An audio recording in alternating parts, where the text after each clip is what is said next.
and you have to attend the exam. You have to write the exam. So what will be your next action? You will think what has happened to me. Then from that you will conclude something that yes, I am having a fever, or I am having a dysentery, or I am having a headache. Something you will conclude.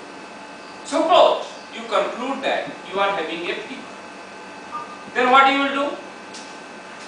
You will take a Nimesulide or paracetamol tablet, something like that. Suppose the fever does not recede.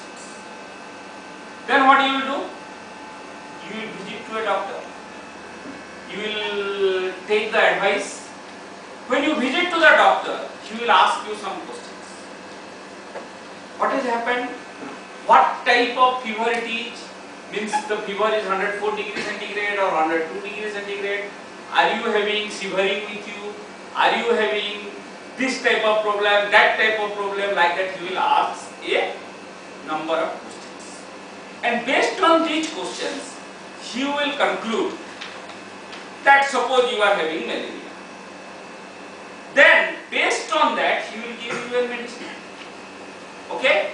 And when you took that medicine, you are now okay and you are able to reach to the examination hall.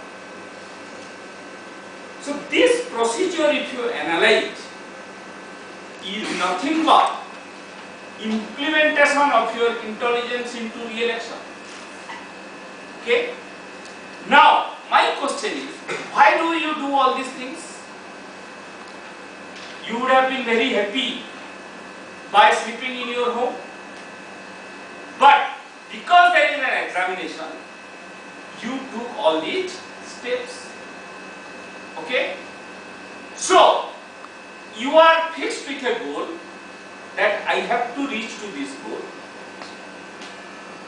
In the morning when you wake up, your operating condition has changed. Now, you have to do something with your system so that it will be adaptable to the new operating condition and you achieve to the target.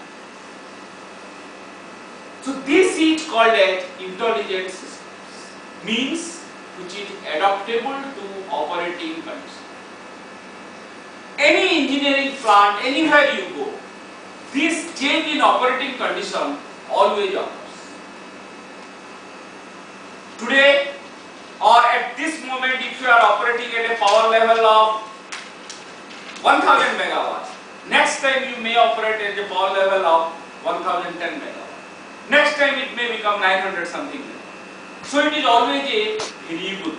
Everywhere you go. Today or at a particular instant, suppose a DC motor is having a load of 10 Newton meter. Next it may increase or decrease. So the operating condition is always changing.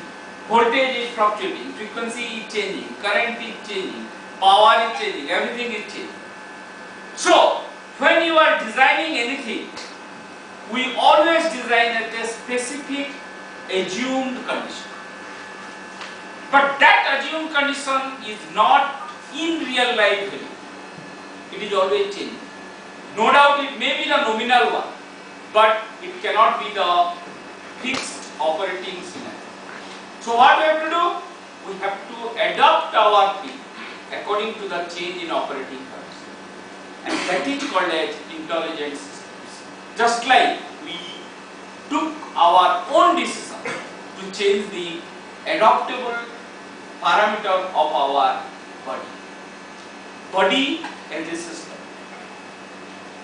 Everything may not be adaptable, but some portion may be adaptable. So, if you analyze the example which I gave you, you initially took some medicine. How do you know that you should take paracetamol or Nimesulide? That is based on your experience and learning. If you don't know beforehand that if there is a fever I should take this one, then you would not have been able to do. So, based on learning and experience, you took the first decision. Now since that decision does not work, you went to the doctor. You did not went to the engineer, because doctor is a specialist in the domain of illness. So you took the help of an expert.